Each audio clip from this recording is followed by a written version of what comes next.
Hola, gracias por estar con nosotros aquí en su programa semanal En Serio. En este nuevo horario, ya con el empate de horarios entre Ciudad Juárez y Chihuahua, regresamos a las 10 de la mañana. Seguimos justo después de la Santa Misa, pero para que usted esté enterado que para los próximos 6 meses vamos a estar transmitiendo el programa En Serio a partir de las 10 de la mañana. Ya sabe, este programa de análisis de información, de entrevista, donde usted se entera de las primicias de lo que va a pasar en Chihuahua y México. Karina, ¿cómo estás? Muy bien, Bernardo, espero que tú también estés muy bien, que usted desde su casa, desde donde nos esté viendo, que tal vez está desayunando en algún lugar y ponen el programa, un menudito los domingos, no sé si es en la noche o bien el sábado posterior por la tarde, desde donde nos esté viendo, pues insistimos, le agradecemos el favor de su atención, que nos permita compartirle en esta libertad de expresión que existe en nuestros distintos puntos de vista de temas importantes en el país, en el estado o en el municipio. Y como nos vamos a quedar muy cortos con el tema, como tema 1 y 2, vamos a estar analizando el informe de la gobernadora María Eugenia Campos Galván, las frases, los lugares, los invitados, los mensajes y también, por supuesto, las reacciones que hubo en este informe que estuvo presentando en 5 municipios, empezando por Chihuahua, siguiendo por Ciudad Juárez, Delicias, Cuauhtémoc y Parral. Y bueno, en el segundo tema, que se convertirá en el tercero y cuarto, es la situación con Donald Trump, los aranceles y las reacciones que ha habido. ¿Qué pasó este jueves pasado en la negociación o en la plática que se hizo entre Claudia Sheinbaum? ¿Cómo se percibe ya por parte de la misma prensa extranjera y del empresariado extranjero a Donald Trump con este tema arancelario? Y sobre todo que se están dando cuenta que sí se quieren meter un balazo en el pie prácticamente. Definitivamente. Al segmento de entrevista tendremos en esta ocasión a 3 invitados. Empezaremos con Andrés Pérez Jaule. Él es el coordinador de asesores del despacho de la Secretaría General de Gobierno, quien nos viene a hablar de los trabajos que se han estado realizando al frente de la Secretaría, el reto que implicó sacar el Juárez Bus allá en la frontera y también cómo ha cambiado la conformación política en el Estado a partir de la integración del Congreso. Y bueno, tendremos 2 entrevistas más. Una, por un lado, con la diputada local del PAN, Carla Rivas, y por otro lado también nos va a estar acompañando María Antonieta Pérez, quien es diputada por Morena aquí en el Congreso local. Será un programa muy interesante para que usted nos acompañe en los próximos minutos, donde hablaremos en serio como usted lo merece. Quédese con nosotros. Comenzamos.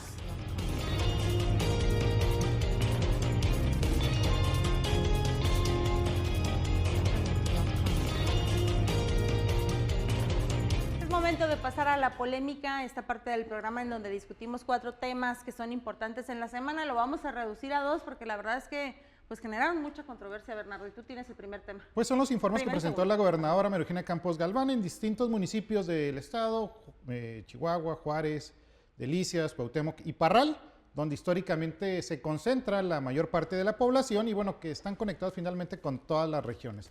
La verdad es que fueron unos informes con pues asistencia controlada, no fueron las grandes multitudes, no fue el acarreo de gente como sucedía con anterioridad, pero lo que llamó la atención fue el mensaje político y que estuvo reiterando, el mensaje político que dio aquí en Chihuahua, lo que estuvo reiterando a lo largo de los otros municipios, que particularmente se reduce en 2 temas. Uno, que Chihuahua no se ha entregado, en referencia a los rumores de que supuestamente la gobernadora ya había negociado con Morena, ¿no? O con Cruz, pues con Morena, con Morena para entregarle el Estado, como sí ha sucedido en otros estados, ¿eh? O sea, hay que decirlo que esta situación se puede presentar, que ella sigue siendo la capitana del barco y que ella lleva las riendas del Estado. Y bueno, ya en el tema, vamos a dejarlo social, esta estrategia que se da a conocer de Nutri Chihuahua, que bueno, pues desafortunadamente el Estado desde hace décadas y sobre todo en el tema de la sierra, por la complejidad de poder llegar a la sierra, pues mantiene unos índices altos en lo que se refiere a hambruna. Yo creo que eso fue tanto el mensaje político como el anuncio que se da por parte de la gobernadora, junto pues con las acciones que pues estuvimos viendo, Karina, a través de los distintos medios de comunicación. Así es, oye, sobre todo a mí me llamó mucho la atención esta parte, nunca se me va a olvidar esta frase que utiliza mucho, que es precisamente de arraigo panista, que yo creo que nunca pensé que iba a tener ningún tipo de ideología, la de evitar el dolor evitable. Ok. Que realmente es Gómez Morín. Pero el tema es que creo que si te vas a las bases de la sociedad chihuahuense, y te lo digo como experiencia propia, cuando vas a una escuela rural, una primaria, un kinder rural, a una secundaria rural, a un CEDETIS en un área rural, y que ves a jóvenes y niños que tienen días que no comen, que de verdad su rendimiento escolar es realmente muy malo porque no tienen ni siquiera para comer, que no tienen ni siquiera para poder comprarse un uniforme económico, es cuando dices, es lo primero que se tiene que atacar, el tema de la hambruna y lo difícil, bien lo comentas tú, que es llegar a las distintas comunidades. Por eso yo siempre lo he dicho, no todo es entrega de dinero, Bernardo, porque si no tampoco tienes, y bueno, el segundo tema también se trata de lo mismo, sí, para darle pasamos continuidad, al segundo tema, porque para poder llegar con estos apoyos necesitas caminos, necesitas carreteras, necesitas darles acceso precisamente a que puedan llegar más rápido a una cabecera municipal. Que se convierta también en un problema cultural. Sí, también. Porque las personas no se quieren mover de su lugar de nacimiento, no quieren cambiar del estilo de vida,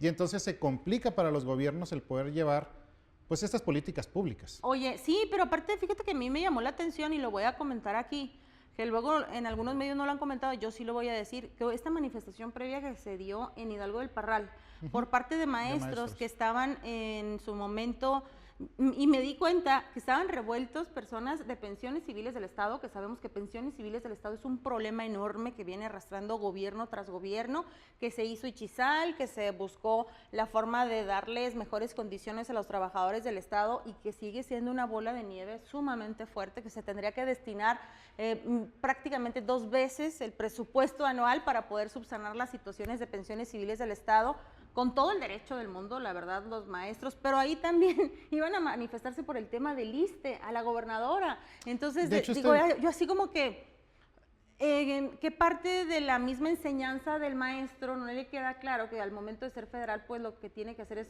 tocar puertas en la parte federal, precisamente? Pues es que mira, pues a lo mejor están desesperados y pues aprovecharon de que estaba la gobernadora ahí, buscaron y finalmente sí los atendió. Sí, pero sí, parte importante. Inclusive este viernes se retomaron las manifestaciones del ISSSTE que se mezclaron con las de pensiones, es que ese es el hecho, se mezclaron las del ISSSTE que son federal, con pensiones que son estatales. Y, híjole, es una situación muy compleja porque no va a haber dinero que alcance, o sea, pensiones no va a haber dinero que alcance, ISSSTE no va a haber dinero que alcance si no se aporta más por parte de los beneficiarios. Digo, aquí los sindicatos mantienen una posición muy dura, digo, en entrevistas con los líderes sindicales que tuve en otros programas, dicen, no, es que no vamos a permitir que se incremente la cuota que pagamos, es que si pagas 300 pesos por quincena, no pidas un servicio médico de primera, no la chifles que es cantada. Tercer tema, porque se nos acabó. El tema es lo que pasó de los esta aranceles. semana con los aranceles que van y que no, y que en suspenso de Donald Trump. La verdad es que Donald Trump, en una posición política de campaña, yo dije que los iba a poner y a mí no me interesa, y decretó los aranceles a partir del 4 de marzo, si no me falla la memoria, y pues se vino la andanada de críticas y de reacciones, particularmente en Estados Unidos. ¿Por qué? Porque pues se hablaban de incrementos considerables en vehículos, en comida, en servicio de energía eléctrica, que es en donde mayoritariamente tiene pues esa conexión México y Estados Unidos, los mismos combustibles en alguna situación. ¿Y qué fue lo que sucedió aquí con este tema? Que bueno, pues Donald Trump se tuvo que doblar. La verdad es que el anuncio que hace el jueves junto con la presidenta Claudia Sheinbaum de decir que los pausan hasta el 2 de abril, pues es una pausa que suena ya como que ya no van a ir los aranceles. Porque, ¿qué veo yo aquí? Yo veo que aquí la prensa estadounidense le dio duro y a la cabeza al presidente, y en realidad quien frena esta intención del presidente pues es su mismo país, son sus mismos connacionales. Porque muchos dicen que la postura de Claudia Sheinbaum, mire, hay que reconocerle a la presidenta, aquí se lo estamos reconociendo públicamente. Sí, de verdad, sí. Que se mantuvo serena.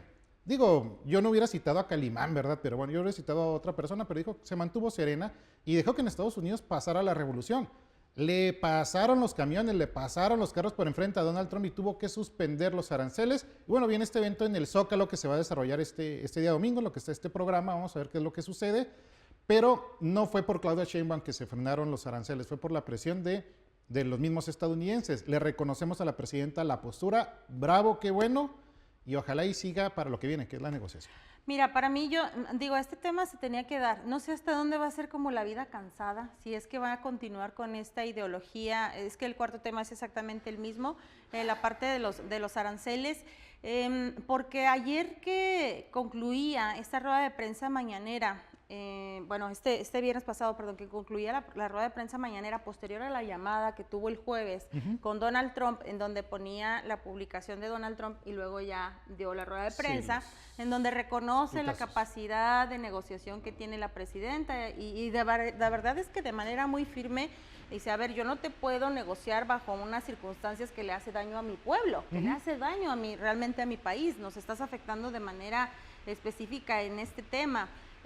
Lo que sí a mí me llama mucho la atención, la parte de la deportación de narcotraficantes previo a que se dé esta situación, se habló de estadísticas de detenciones de fentanilo, se habló de varios temas y también hablaba, o lo decía yo, de un tema de un economista, sobre todo el que representa el área de comercio en Estados Unidos, que se manifestó 2 días antes y decía, creo que va a haber una modificación en la postura de Donald Trump, porque no se ha dado cuenta del problema que nos acarrea a nosotros mismos, con la parte de la industria automotriz, simplemente de las empresas más grandes del mundo que son estadounidenses, pero que sus ensambladoras funcionan aquí. ¿Por qué? Porque págales allá por hora a un empleado como se les paga. No les va a dar de verdad a las empresas.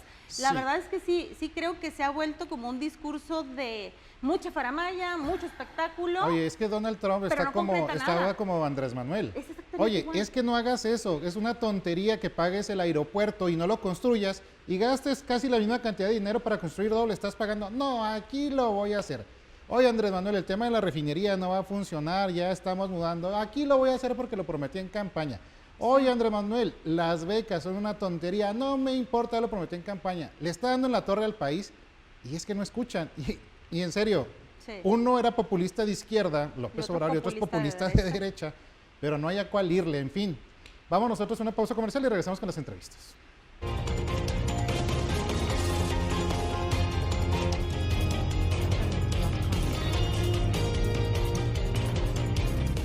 Gracias por seguir con nosotros aquí en Canal 44, en donde semana a semana, además de este segmento de polémica que acabamos de terminar, le presentamos a usted una serie de entrevistas con distintos actores políticos y sociales que están en las tomas de decisiones, que están dentro de estos cambios, como siempre lo venimos diciendo, que como sociedad estamos viviendo, particularmente en el estado de Chihuahua o en México. Y el día de hoy, nuestro invitado pertenece a la Secretaría General de Gobierno, es el coordinador de los asesores y nos referimos, seguramente usted lo va a conocer, Andrés Pérez Jaulet. ¿Cómo estás, Andrés? Bienvenido. Bienvenido, Hola, Andrés. Muchas gracias. Un gusto saludarlos este día y muchas gracias por la invitación. Al contrario, Andrés, has estado en la función pública desde hace ya algunos años, con algunas intermitencias, te recuerdo en tu faceta como regidor, y luego después regresas al tema de académico, y luego tanto tu despacho, y finalmente vuelves a regresar a la función pública. ¿Quién es Andrés Pérez Jaulet? ¿Qué te motivó a empezar a participar dentro del ejercicio público? ¿Y cómo estás ahorita? ¿Cómo te encuentras desempeñando este cargo actualmente? Pues la verdad muy contento. Creo que sin duda es una de mis grandes pasiones el servicio público. Gran parte de mi trayectoria la he desarrollado en mi despacho privado, ha sido básicamente mi trabajo, sin embargo, pues he tenido estas invitaciones a participar en el servicio público y pues la verdad, sin duda puedo decir que es una de mis grandes pasiones participar en el servicio público. Y hoy en día, gracias a la confianza de la gobernadora María Eugenia Campos Galván y el secretario general Santiago de la Peña, pues me han dado la oportunidad de participar de forma muy activa y muy directa en esta etapa de este gobierno y pues estamos muy contentos. Creo que todos pudimos ver ahora el desarrollo del informe o los informes, porque se dio el de Chihuahua, se dio el de Ciudad Juárez y se dio el de Parral, el de Ciudad Parral. Entonces, pues los resultados y los avances que se han venido dando son palpables y pues se convierte en un gran orgullo poder participar de ello. Andrés, ¿cómo te has adaptado a estos cambios de estar en el ejercicio de tu despacho particular y finalmente el ejercicio público? Porque a veces nos hacemos esa pregunta de ¿qué tan diferente es? ¿Qué tan diferente es? ¿Qué diferencias hay? ¿Qué se puede aportar desde la experiencia de tu despacho privado a estar ya dentro de la Secretaría General de Gobierno? Yo creo que es de gran utilidad. Siempre es bien importante estar de los dos lados del escritorio, es decir, que puedas tener la experiencia como usuario, como un particular que tiene mucha interacción con el gobierno y que puedes ver desde fuera con una óptica diferente, pensando fuera de la caja, por decirlo de esa forma, cuáles son las áreas de oportunidad o cuáles son las visiones que se pueden considerar dentro del gobierno que puedan ayudar a una prestación de servicio mejor para los ciudadanos, que ese es el objetivo del gobierno, que las prestaciones de servicios que demos pues realmente resuelvan los problemas de la ciudadanía. Entonces, esta combinación de estar del lado de los problemas de la ciudadanía como un usuario y tener la oportunidad de participar en el gobierno, pues te permite tener una visión, creo, un poco más amplia de cómo resolver todas esas circunstancias que se vienen presentando. Andrés, la Secretaría General de Gobierno históricamente ha sido, y el secretario, la figura del Secretario General de Gobierno como el apagafuegos, el que siempre termina dando la cara en ocasiones en manifestaciones, en situaciones que son difíciles, que son complejas para manejar por el gobierno, y no ha sido la excepción en esta administración. ¿De qué forma te conduces tú, por ejemplo, digo, y hoy te lo voy a preguntar precisamente en el marco del 8 de marzo, a las mujeres buscadoras de sus hijos desaparecidos, que yo sé que mucho tiene que ver con la Fiscalía, pero que de verdad requieren empatía? Y lo platicaba con Norma Ledesma en un audio que le mandé la semana pasada, y me decía, es que sí se está haciendo, la parte de investigación le corresponde a Wendy Chávez, se están haciendo los esfuerzos, pero entiende lo siguiente: mientras una mamá o un papá no encuentre a sus hijos, o un hermano no encuentre a su hermana, pues es como si no se estuviera haciendo nada, sobre todo cuando se llegan a intensificar, ¿no?, este tipo de situaciones y manifestaciones. ¿Desde qué perspectiva y qué óptica lo ves tú y lo ves a través de tu jefe, se podría decir, el Secretario General de Gobierno? Sí, claro, mira, sin duda el trabajo que se desarrolla por parte del secretario pues es muy arduo, es 24/7, sí. Y como bien lo dices, una buena parte es ser apagafuegos. Sin embargo, una visión que ha impreso pues el secretario general y con la instrucción de la gobernadora es no solamente apagar los fuegos, sino trabajar constantemente para evitar que se lleguen a generar circunstancias, no solo ser reactivos, sino trabajar desde antes de forma preventiva. Y ya tiene pues un buen rato, más de un año, año y medio, que hay una reunión constante, permanente con los colectivos de mujeres para ir viendo todo este tipo de circunstancias. Muchas veces son detalles hasta de algún espacio físico que no está bien atendido y que eso resuelve muchos de los temas donde se van a refugiar personas, mujeres que tienen alguna circunstancia de maltrato, y que en este tipo de mesas pues se pueden ir resolviendo esos pequeños detalles para evitar que se vuelvan un problema general. Desde los pequeños detalles hasta los grandes problemas, como este que tú señalas, en donde ha habido pues una constante colaboración con la Fiscalía, con los SEJUM, que se acaba de abrir el de Cuauhtémoc, para poder tener una atención más amplia, más directa a todas las personas que tienen esta circunstancia. Entonces, pues el trabajo es coordinado, el trabajo es interinstitucional y debe de ser entre todas las dependencias, y por la Secretaría pues hace su parte en ese tema de estar trabajando constantemente con estos grupos. Y hay otro tema importante, digo, es que no puedo dejar de lado este día, el día del 8M, en donde ya se llevó a cabo la manifestación ayer.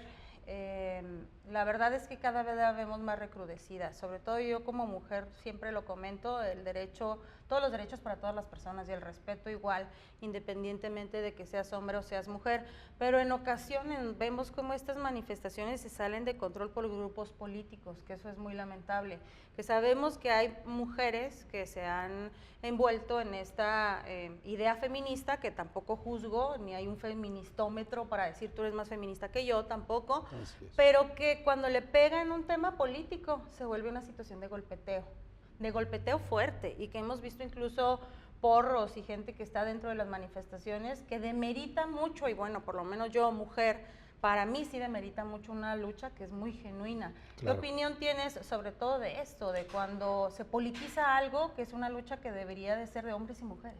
Fíjate que yo coincido plenamente contigo, yo creo que es una lucha genuina, una lucha que las mujeres hacen y tienen todo el derecho, y por parte del gobierno del estado se respeta completamente ese derecho a manifestarse, ese derecho pues a estar molestas, porque hay circunstancias que a lo mejor no se han resuelto, circunstancias que se vuelven un sistema, y que es completamente respetable, y es algo que debemos de entender muy bien, no solo como autoridad, sino como ciudadanos.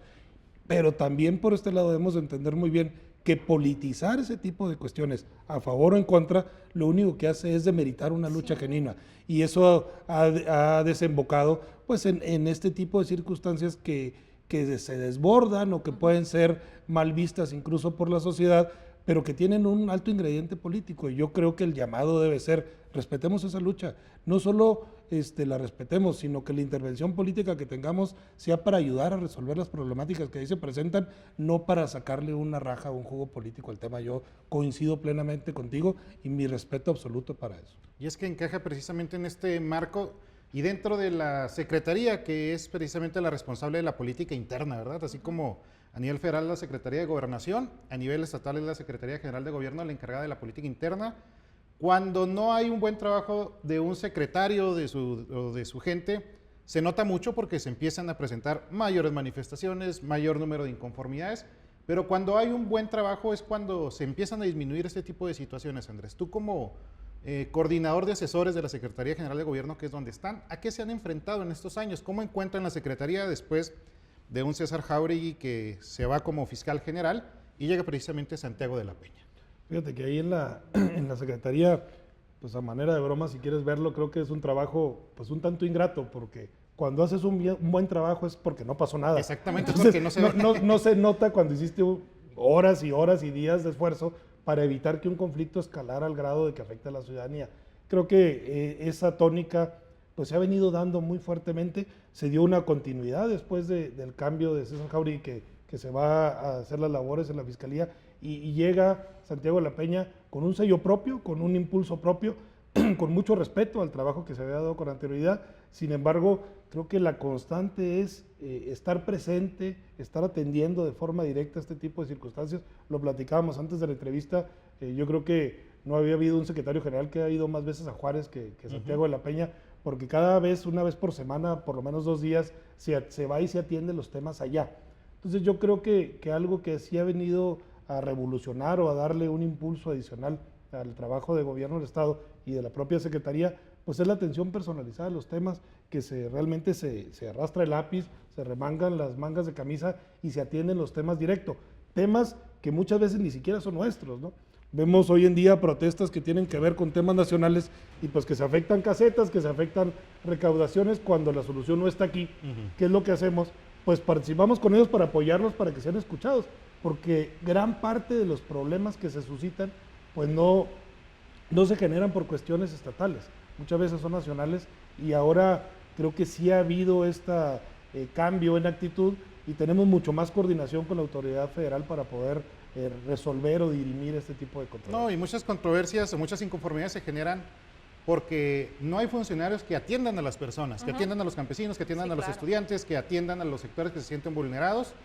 Y entonces un problema que se pudo haber solucionado con una gestión termina escalando a una manifestación. Y aquí hacemos el comentario de Santiago porque pues finalmente sacó adelante el proyecto del Juárez Bus allá en Ciudad Juárez, que ya está trabajando con sus 3 rutas troncales. Una situación compleja porque, bueno, depende de la Secretaría General por el tema de las concesiones. Difícil poner de acuerdo a los concesionarios, el famoso pulpo camionero que se habla que existe, es decir, los intereses en el sistema de transporte que perjudica o beneficia a la ciudadanía. Pero yo no me quiero quedar con este tema en particular porque luego se nos va a caer la entrevista. Yo sí quiero preguntarte, porque bueno, tiene que ver la política interna también con la negociación que se hace a las distintas fracciones de todos los partidos políticos, porque el PRI pide unas cosas, Morena pide unas cosas, están buscando tal o cual interés y así nos podemos ir por cada uno de los partidos políticos. ¿Cómo has visto tú la evolución particularmente del ambiente político en Chihuahua cuando vemos un Morena particularmente que en esta legislatura pues ha tenido un tono muy subido de voz, no solo con la gobernadora, sino prácticamente con cualquier alcalde que sea de oposición? Sin ocupar mucho tiempo, pero sí el tema del transporte es todo un tema. Y Juárez fue de 0 a 3 rutas troncales, como la del Bowie, que está en Chihuahua. Hay 3 que son del Juárez Bus, la BRT1, BRT2 y BRT3, es la pretroncal. Y el trabajo previo de un año, de cuando llegó el secretario, y que aquello era realmente un desastre heredado de la administración anterior, porque había pues lleno de escombros, no se concluía, obras inconclusas, no se veía el fin. A ponerle mucho trabajo, a ponerle mucho empeño, y en mayo del año pasado se inauguraron las 2 primeras rutas y en diciembre la tercera, que mueven cerca de 50, 60 mil viajes diarios en Juárez. A la par se ha estado trabajando mucho con los concesionarios, ya por primera vez hay 3 rutas con camiones completamente nuevos en Juárez, lo que nunca en la historia había pasado, y poco a poco el problema no se ha acabado, eso hay que tener muy claro, es un gran problema, pero el trabajo se está haciendo. Aquí en Chihuahua o en la ciudad de Chihuahua se han modernizado pues los autobuses, creo que el 96% son año modelo, lo que también no pasaba nunca en la historia. Falta mucho por hacer, hay que reconocerlo, y a la gente le pedimos que reconozca o que vea pues que se está avanzando, y un poco de paciencia. La idea es que tengamos un mejor transporte, y eso el secretario está metido de lleno en el tema. El tema político, sin duda, pues la conformación nacional y la conformación estatal que ha quedado, pues ha hecho un poco más complejas las relaciones políticas. Sin embargo, creo que sí ha sido bien importante la disposición de la gobernadora, todo el trabajo que ha hecho el secretario, porque si bien ha habido exabruptos, pues el Estado ha estado caminando y los problemas han estado solucionándose, las reformas que han tenido que salir han salido, es decir, sí hay una mayor área de discusión. Sin embargo, los resultados están a la vista y son palpables, y pues eso se requiere solamente con trabajo, con diálogo, con esfuerzo y con tener las metas muy claras. Bueno, pues se nos acabó el tiempo. Sí, se nos quedan muchos temas pendientes porque, bueno, pues has participado precisamente en estas reformas en el Congreso, alguna vez como representante, alguna vez como actor. Pero bueno, ya te estaremos invitando, Andrés, conforme vayan pasando ahora sí que las semanas y los tiempos, porque, bueno, tú no lo puedes decir, pero nosotros sí, bueno, vas a ser candidato a magistrado, y ya te estaremos invitando en esa faceta, bueno, una vez que se pueda hablar, para que nos platiques el proyecto en lo que tiene que ver en materia judicial. Muchas gracias por haber venido a hablar. No, gracias a ustedes, y ya conocer los tiempos, encantado de la vida. Ahorita luego Lía nos regaña, pero encantado de la vida, y muchísimas gracias por el tiempo y poder platicar con todo su auditorio, pues de lo que se ha venido haciendo, porque muchas veces si no se platica, si no se comenta, pues parece que no pasó nada, pero es cuando mejor trabajo se hizo. Exactamente. Lo que no se comunica es como si no se hiciera. Gracias de nueva cuenta. Así como nosotros vamos a una pausa comercial, regresamos.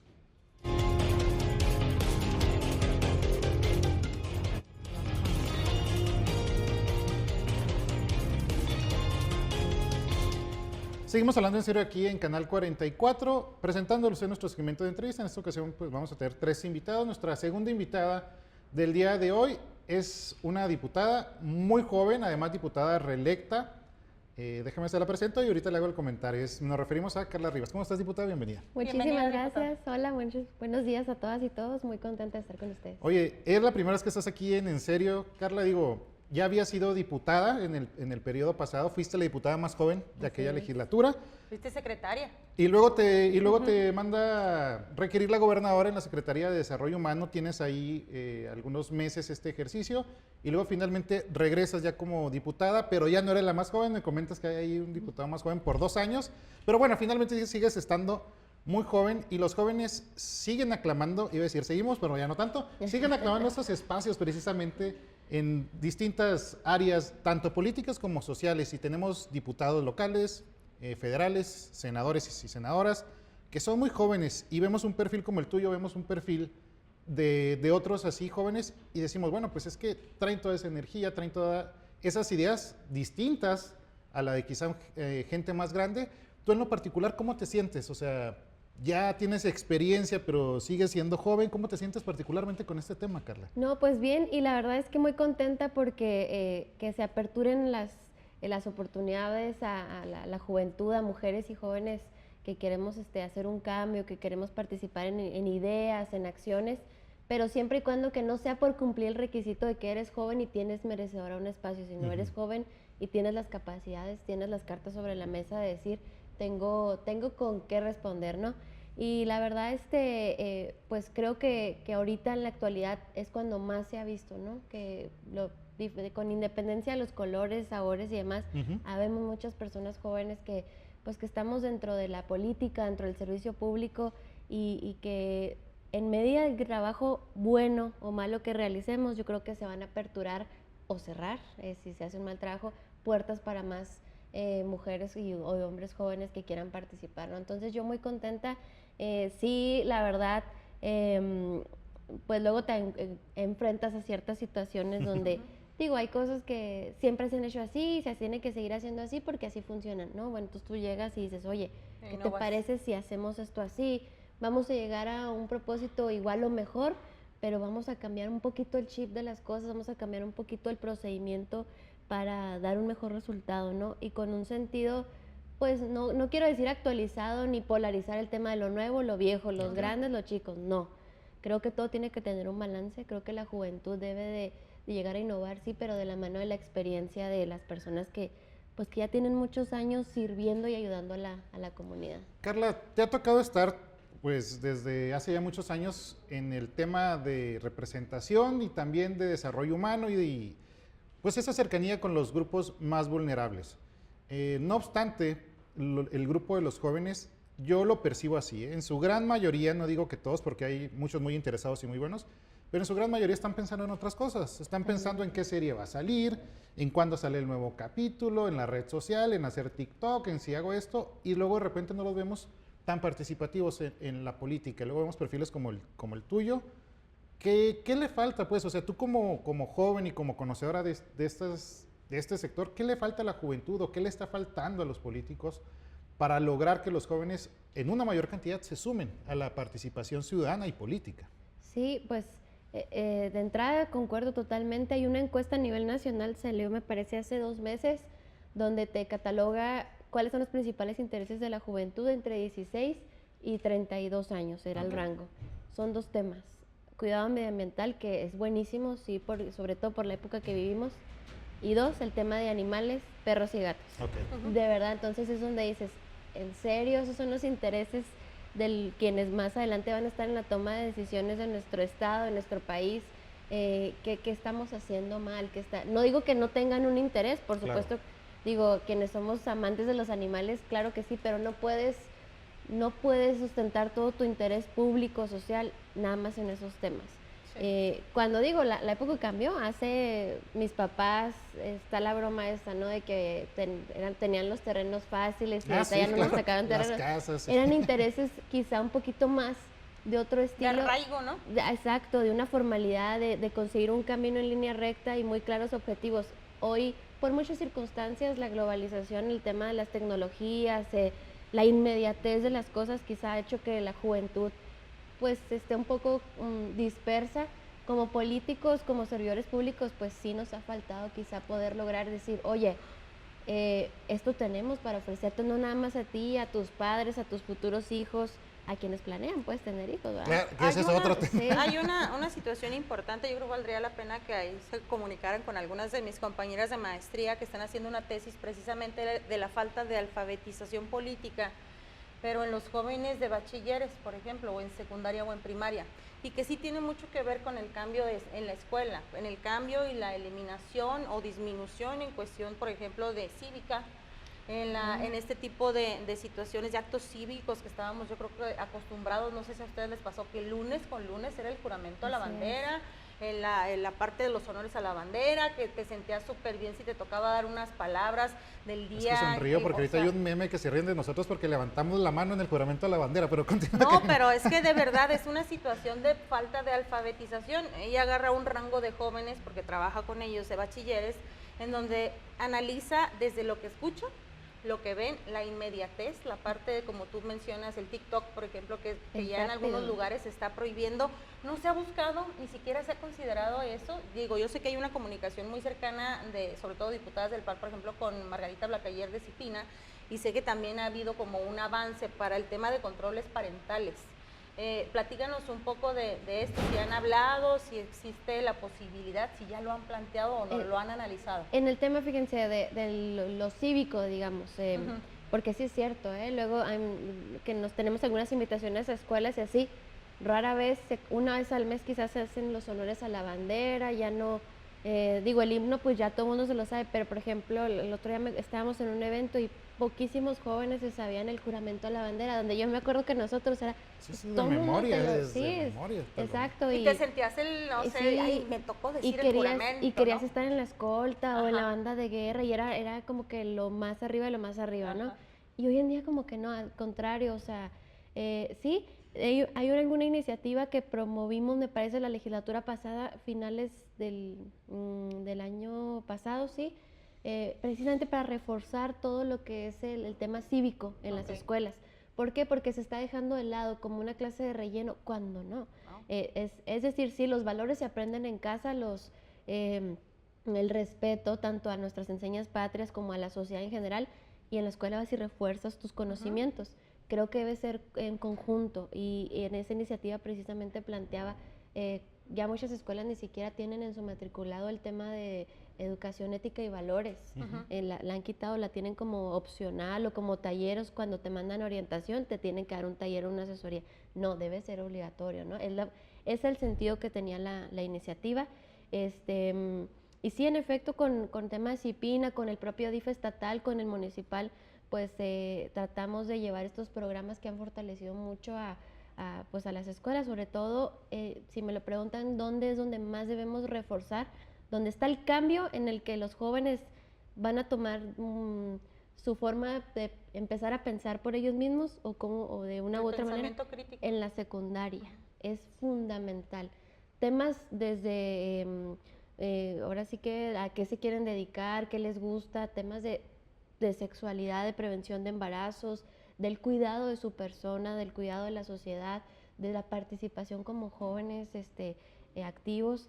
Y pues yo he visto aquí en el alcalde, la propia gobernadora, que han reforzado estos programas en las escuelas. Y uno de los programas que a mí me gusta mucho, que se resalta mucho en las escuelas, es el tema del presupuesto participativo. Nosotros tratamos mucho de que incentivarlos, de que, oigan, vayan y voten. Es el preámbulo de lo que viene de tu obligación y tu derecho constitucional de ir a votar, porque, digo, ¿cómo le dices a un joven? Participa, si ven las estadísticas, cada elecciones que hay y cada vez menos gente vota. Entonces, ahora sí que en el ejemplo, hay que predicar con el ejemplo, pero sí, pues nos falta mucho que hacer, pero sobre todo creo que no está perdido, no es un tema perdido, por supuesto que no, pero sí tenemos que poner un foco, un punto así muy especial en la juventud. Sí, y vale la pena de verdad de la parte de la academia que se apoyen, sobre todo ahorita que te digo que están estos estudios y sé que hay alguien ahí cercano al gobierno estatal que hizo una tesis doctoral precisamente de este tema del estudio de qué está pasando con nuestras juventudes, sobre todo con la niñez y con la parte de la inmediatez.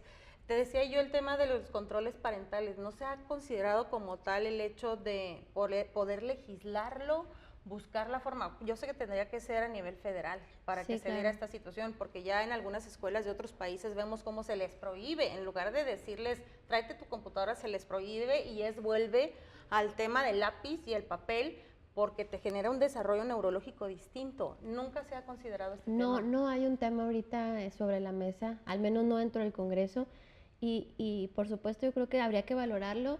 Entre esa y muchas otras que se han dejado de lado, les voy a poner un ejemplo muy controversial que hemos pugnado nosotros también como legisladoras y legisladores, al menos de Acción Nacional. El tema de la disciplina y el resguardo, por ejemplo, en los bachilleres, temas de uniformes, temas de cortes de pelo. Justamente hace unos días se presentó un exhorto por parte de una legisladora de Morena donde decía que ya no se les prohíba que no lleven uniforme, que ya no se les regrese si no van peinados, no sé. Entonces, a ver, oye, es parte de tu disciplina y formación, es parte de tu formación de ser persona, no es discriminación, es parte de tu formación. Tampoco un grado militar, ¿verdad? Depende en lo que estés, ¿no? Pero ese es un tema. El otro que yo he platicado mucho con la Corporación de Seguridad y con las propias, con el secretario de Educación, es el tema de las operaciones de revisión de las mochilas, el operativo de revisión mochila, donde a mí todavía me tocó en el bachilleres, donde pues iban, ni te avisaban, ni tenían que pedir permiso a los padres, iban y revisaban, y sí se daba, sí, claro. De repente, yo estuve en el bachilleres 8 y sí de repente se daba mucho. Y ahora, ¿qué pasa? Que no puedes porque estás violentando derechos humanos y hay que pedir una carta consensada del padre de familia que lo pone sobre aviso al alumno. Sí, son muchas mafufadas, la verdad. Sí. Me quedé pensando en muchos temas que estuvimos platicando aquí. Ya por cuestiones de tiempo ya no los puedo sacar, pero la verdad es que sí, por ejemplo, la participación de los jóvenes, realmente los adultos son los que están tomando, o los mayores están tomando la decisión por los jóvenes. Ya no hablemos de los temas de educación, que obviamente son importantes. Las pensiones es un broncón que vamos a tener. El tema de los terrenos, que decías tú que es un meme, pero en realidad no es un meme. O sea, temas de salud, en fin, muchas decisiones que porque los jóvenes no están organizados, no están involucrados, se están tomando y va a ser un broncón en 10, 30, 20, no sé, años. Y el otro de la educación, que sí, pues generaciones, tiempos buenos traen generaciones débiles. Si estuviéramos en una guerra, este asunto del corte de cabello sería una tontería porque no tendríamos ni para comer, en fin. Diputada, se nos acabó el tiempo. Muchas gracias por haber venido a hablar en serio. No, muchas gracias por la invitación y ahí les estaremos compartiendo cuál es la agenda de este nuevo periodo ordinario en el Congreso del Sí, Estado. que ya empezó. Te agradecemos mucho y es así como nosotros vamos a una pausa comercial y regresamos.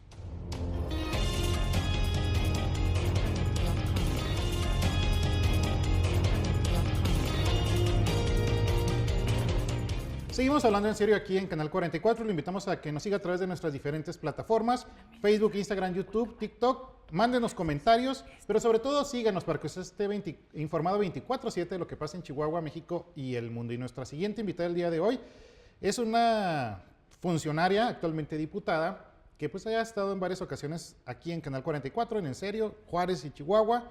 Y nos referimos a la diputada María Antonieta Pérez. ¿Cómo estás, diputada? Bienvenida. Hola. Bienvenida. Gracias a ustedes, sí, contenta de estar aquí. Oye, diputada, como integrante de la bancada de Morena, bueno, pues fuiste una de las diputadas que se reelige por este partido político. Y esta semana, pues muy interesante, particularmente para la presidenta Claudia Sheinbaum por el tema de los aranceles. Tú como diputada de Ciudad Juárez, además como empresaria, fuiste también líder de organismos empresariales allá en la frontera. Esta pausa que se hace a los aranceles y esta posición de la presidenta, ¿cómo lo ven los forenses? ¿Cómo lo ves tú particularmente? ¿Y qué tanto beneficia la postura que ha mantenido la presidenta en este sentido? Bueno, yo creo que la postura de la presidenta Claudia ha sido muy digna, ha sido de gran altura política, pero sobre todo de mucha mesura. Desafortunadamente, el presidente Donald Trump trae una política muy agresiva, porque no es solamente con México, es con medio mundo. Quiere encender el Y mundo, exacto, y ante un personaje como ese, pues la mesura. Y bueno, la prueba está en que pues ha estado alargando y posponiendo el tema de la implementación del incremento de aranceles. Sin embargo, yo he dicho que México ya no puede estar dependiendo solamente de Estados Unidos. El 80% de lo que producimos se va a Estados Unidos. Imagínate la dependencia brutal. Sí, y aquí está la prueba. Nos llega un presidente que un día quiere una cosa, el otro día quiere otra cosa, un día se pelea con un país, el otro día son amigos. Estamos en la incertidumbre y si algo le mete problema a un gobierno es la incertidumbre. Claro. Entonces, si no se arreglan las cosas, y se arreglan las cosas porque ahora sí que ahora no sabemos qué va a decidir el señor. De aquí al 2 de abril. De aquí al 2 de abril, México pues ya está trabajando, abriendo puertas comerciales con otros bloques importantes económicos como el BRICS. Oye, el mundo, es cierto, Estados Unidos es el mercado más grande del mundo, pero hay otros que no son nada despreciables. Claro. Hay que movernos de mercados, primero. Segundo, si nos llegan a afectar, nos llegan a implementar esos aranceles, claro que nos va a pegar, y de manera gravísima. Te hablo solamente de Ciudad Juárez, 350 maquiladoras, la mayoría de ellas ensambladoras de automóviles. Suponiendo que se fuera por decreto a Estados Unidos, pues la maquiladora le da trabajo a 350,000 juarenses. Sí, el comercio local no los absorbe. No es nada como Chihuahua más. capital. Imagínate, hablando de todo México. Entonces, claro que nos meten en un problema muy grave. La presidenta debe seguir insistiendo en colaborar, en hacer intercambio en el tema del combate al fentanilo, de detener la migración, pero repito, tampoco podemos estar siempre a expensas de las amenazas de un país que nos ve a todos los países menores en todos los tamaños, sin embargo, en todos los sentidos. Ya, pues distintos organismos financieros, como Citibanamex, dice que la incertidumbre, independientemente de esta pausa, que pareciera más que pausa, va a ser la constante, ¿verdad? Pero que la pura incertidumbre ya va a generar que México crezca 0% en el año 2025. ¿Qué nos quiere decir esto? Que, por ejemplo, en materia presupuestal, en materia federal, seguramente también en el local habrá que revisar el impacto, no se va a alcanzar la meta de ingresos, no se van a abrir nuevas empresas y por lo tanto pues va a haber menos impuestos, menos recaudación, etcétera, etcétera. Pero tú como juarense y que conoces precisamente el maquila, dices 350,000. ¿Qué sería Ciudad Juárez? No nos vayamos con el cierre del 100%, si cierran el 50% de las maquilas que están instaladas. Tendría que haber una migración, sería una ciudad que empezaría, no sé, a tener que buscar sus habitantes en otros lugares. ¿Cómo lo visualizas tú? Porque pues además recorres las calles y muchos de los empleos de la maquiladora, aunque se han ido evolucionando a mejores pagados, pues son de gente de más necesitados y de fuera. Mira, es un escenario que en realidad es desconcertante. No sabemos qué pasaría porque pues nunca lo hemos enfrentado una situación como esta. Pero yo creo que pone a Juárez en situación de peligro económico. La gran mayoría de gente que está en la maquiladora ha emigrado de otros estados. ¿Qué hacen? Se regresan. Y bueno, yo estoy confiada en que tampoco las maquiladoras se van a mover. Okay. A ellos les cuesta muchísimo más. millones de dólares nada más moverse a Estados Unidos. Y el presidente Donald Trump parece que no sabe de política y mucho menos de economía. Él quiere controlar el mundo, controlar la economía, el sector empresarial en base a decretos. Pues como si estuviera en su empresa, ¿no? Dando órdenes de qué hacen. O sea, tú sabes que la economía y el mercado no se regulan por decretos. Entonces, primero, yo no creo que vaya a suceder que se cambien las maquiladoras, pero suponiendo que se vayan a Estados Unidos. Si se van a Estados Unidos, oye, están robotizadas en Juárez para reducir la mano de obra. Imagínate en Estados Unidos, pues se van a ir robotizándose al 100%. ¿Qué empleo van a generar, como dice Donald Trump? Ninguno.